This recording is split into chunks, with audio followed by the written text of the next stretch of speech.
Sans famille, première partie, au village.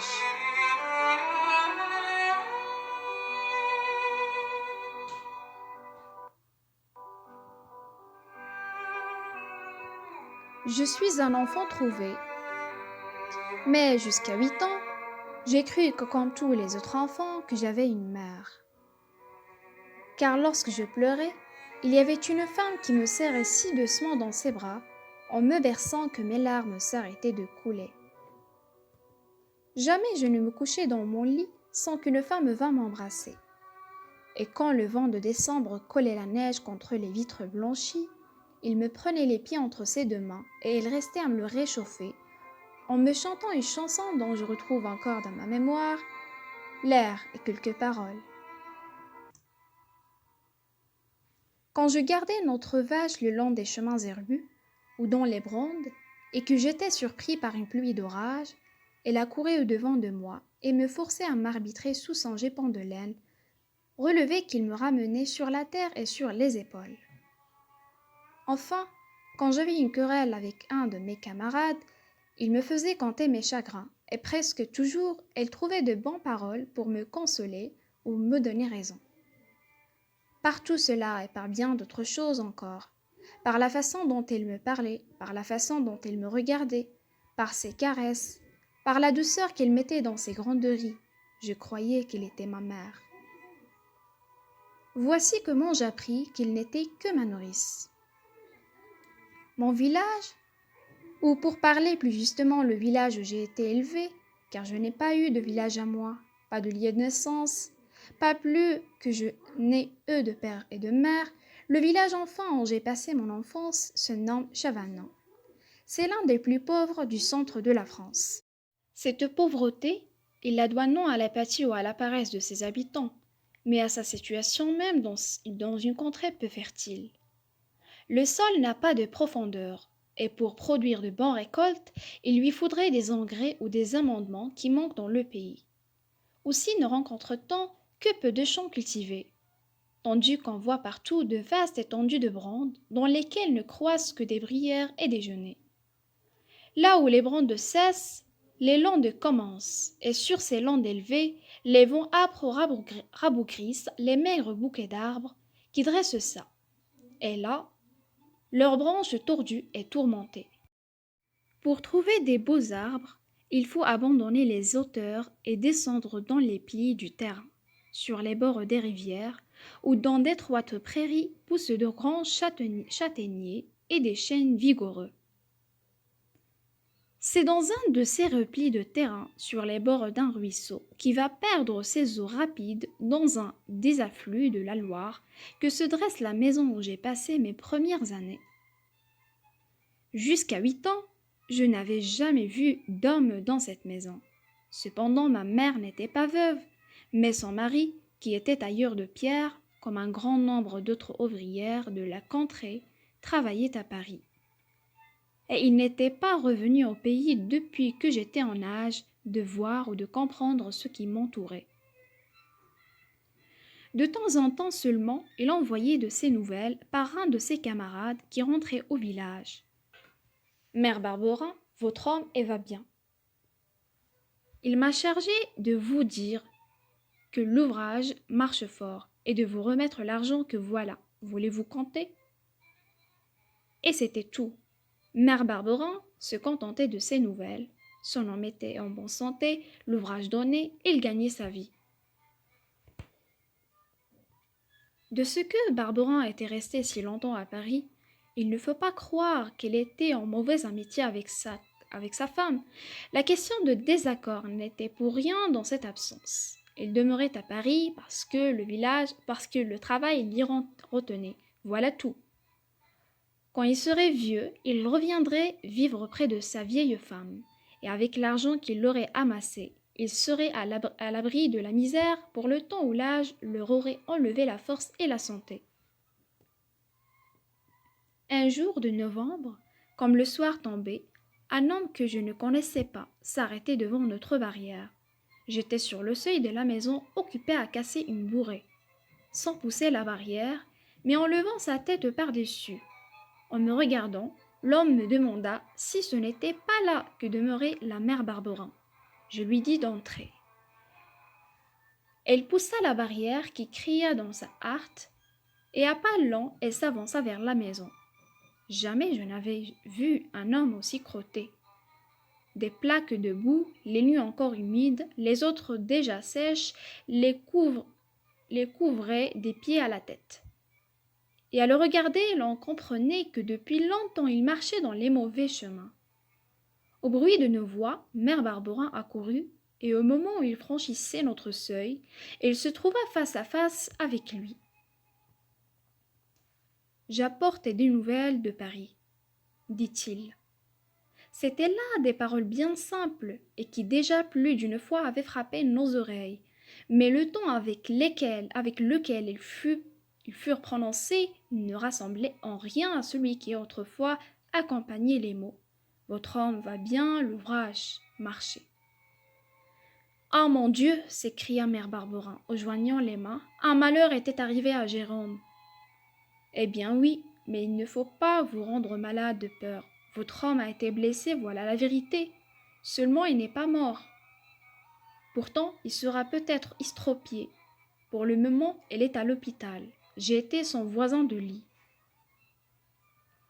Et comme je rentrais au pays, il m'a demandé de vous conter la chose en passant. Je ne peux pas m'arrêter, car j'ai encore 3 lieues à faire et la nuit vient vite. Mère Barberin, qui voulait en savoir plus long, pria l'homme de rester à souper. Les routes étaient mauvaises, on parlait de loups qui s'étaient montrés dans les bois, elle repartirait le lendemain matin. Elle s'assit dans le coin de la cheminée, et tout en mangeant, elle nous raconta comment le malheur était arrivé. Barberin avait été à moitié écrasé par des échafaudages qui s'étaient abattus. Et comme on avait prouvé qu'il ne devait pas se trouver à la place où il avait été blessé, l'entrepreneur refusait de lui payer aucune indemnité. Pas de chance, le pauvre Barberin, dit-il. Pas de chance. Il y a des malins qui auraient trouvé là-dedans un moyen pour se faire des rentes, mais votre homme n'aura rien. Et tout en séchant les jambes de son pantalon qui devenaient raides, sous leur enduit de boue du riz, il répétait ce mot, pas de chance, avec une peine sincère, qui montrait que pour lui, et se fût fait volontiers estropier dans l'espérance de gagner ainsi de bonnes rentes. Pourtant, dit-il, en terminant son récit, je lui ai donné le conseil de faire un procès à l'entrepreneur. Un procès? Cela coûte gros? Oui, mais quand on le gagne? Mère Barberin aurait voulu aller à Paris, mais c'était une terrible affaire qu'un voyage si long et si coûteux. Le lendemain matin, nous descendîmes au village pour consulter le curé. Celui-ci ne voulut pas la laisser partir sans savoir avant si elle pouvait être utile à son mari. Il écrivait à l'aumônier de l'hôpital où Barberin était soigné, et quelques jours après, il reçut une réponse disant qu'une mère Barberin ne devait pas se mettre en route, mais qu'il devait envoyer une certaine somme d'argent à son mari. Parce que celui-ci allait faire un procès à l'entrepreneur chez lequel elle avait été blessée. Les journées et les semaines s'écoulèrent et de temps en temps il arriva des lettres qui toutes demandaient de nouveaux envois d'argent. La dernière, plus pressante que les autres, disait que s'il n'y avait plus d'argent, il fallait vendre la vache pour s'en procurer.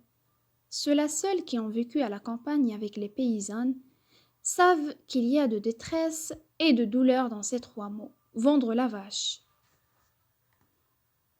Pour le naturaliste, la vache est un animal ruminant. Pour le promeneur, c'est une bête qui fait bien dans le paysage lorsqu'elle est au-dessus des herbes son mufle noir humide de rosée. Pour l'enfant des villes, c'est la source du café au lait et du fromage à la crème. Mais pour le paysan, c'est bien plus et bien mieux encore. Si pauvre qu'il puisse être et si nombreux que soit sa famille, elle est assurée de ne pas souffrir de la faim tant qu'il y a une vache dans son étable.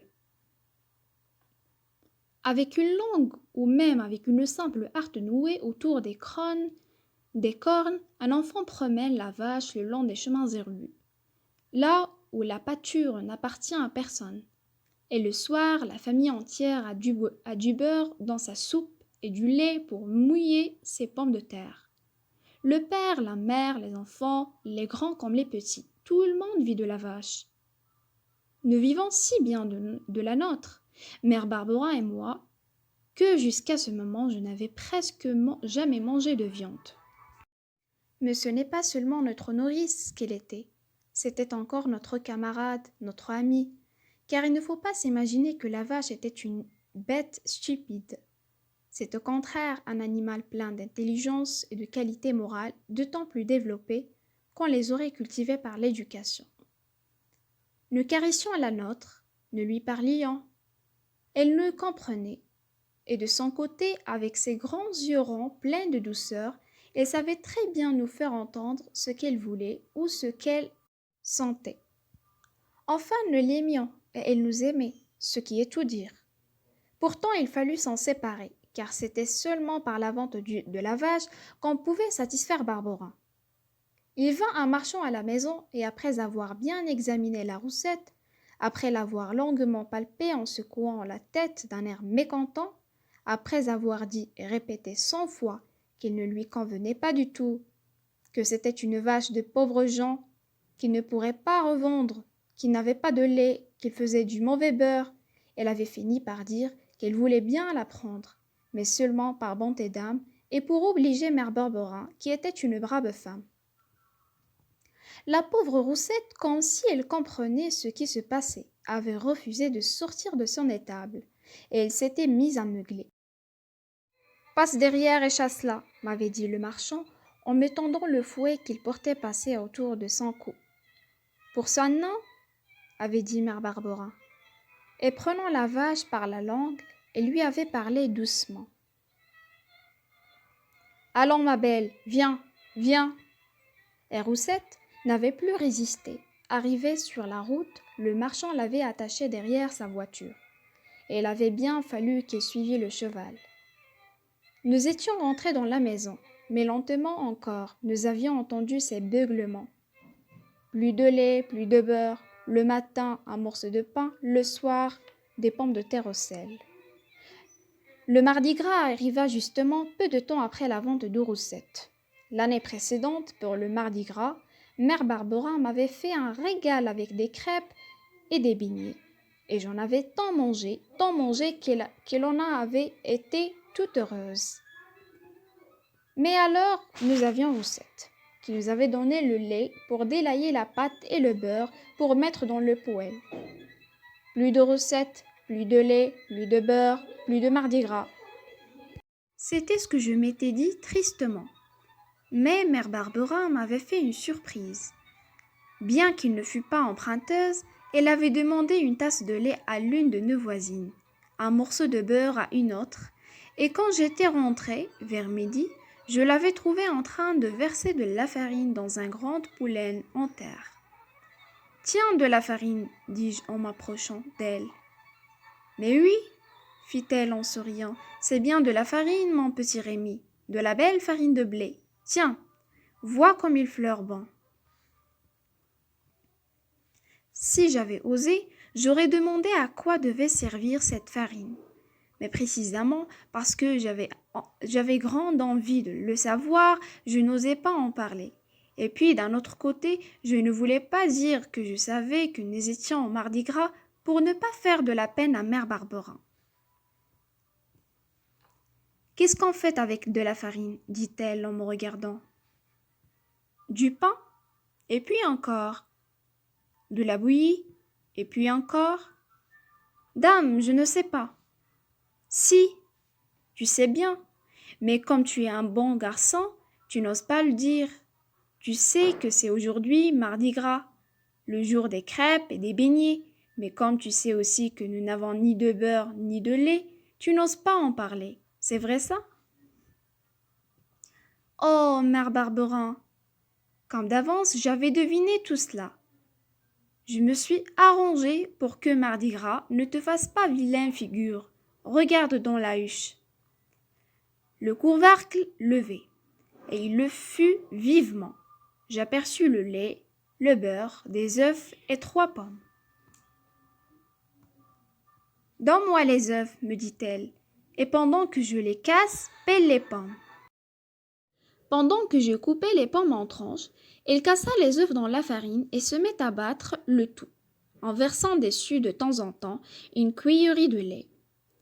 Quand la pâte fut délaillée, Mère Barbara posa la terrine sur les cendres chaudes, et il n'y eut plus qu'attendre le soir, car c'était à notre souper que nous devions manger les crêpes et les beignets. Pour être franc, je dois avouer que la journée me parut longue et que plus d'une fois j'allais soulever le linge que recouvrait la terrine. « Tu vas faire prendre froid à la pâte, » disait Mère Barbara, et elle levait mal. Mais elle levait bien, et de place en place se montraient des renflements, des sortes de bouillons qui venaient crever à la surface. De toute la pâte en fermentation se dégageait une bonne odeur d'œuf et de lait. « Casse de la bourrée, me disait-elle. Il nous faut un bon feu clair sans fumée. » Enfin la chandelle fut allumée. « Mette du bois au feu, me dit-elle. Il ne fut pas nécessaire de me répéter 2 fois cette parole que j'attendais avec tant d'impatience. Bientôt une grande flamme monta dans la cheminée, et sa lueur vacillante emplit la cuisine. Alors Mère Barbara décrocha de la muraille la poêle à frire et la posa au-dessus de la flamme. « Donne-moi le beurre. » Elle en prit au bout de son couteau un morceau gros comme une petite noix et le mit dans la poêle où il fondit en grisant.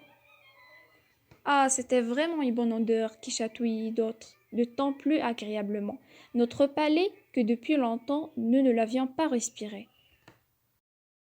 C'était aussi une joyeuse musique, celle produite par les grésillements et les sifflements du beurre. Cependant, si attentif que je fusse à cette musique, il me sembla entendre un bruit de pas dans la cour. Qui pouvait venir nous déranger à cette heure? Une voisine sans doute, pour nous demander du feu. Mais je ne m'arrêtai pas à cette idée, car Mère Barbara, qui avait plongé la cuiller à peau dans la terrine, venait de faire couler dans le poêle une nappe de pâte blanche, et ce n'était pas le moment de se laisser aller aux distractions. Un bâton heurta le seuil, puis aussitôt la porte s'ouvrit brusquement. « Qui est là ?» demandait Mère Barbara sans se retourner. Un homme était entré, et la flamme qui l'avait éclairé en plein m'avait montré qu'il était vêtu d'une blouse blanche et qu'il tenait à la main un gros bâton. « On fait donc la fête ici. Ne vous gênez pas, dit-il d'un ton rude. « Ah, mon Dieu !» s'écria Mère Barbara en posant vivement sa poêle à terre. « C'était toi, Jérôme ?» Puis, me prenant par les bras, il me poussa vers l'homme qui s'était arrêté sur le seuil. « C'est ton père. »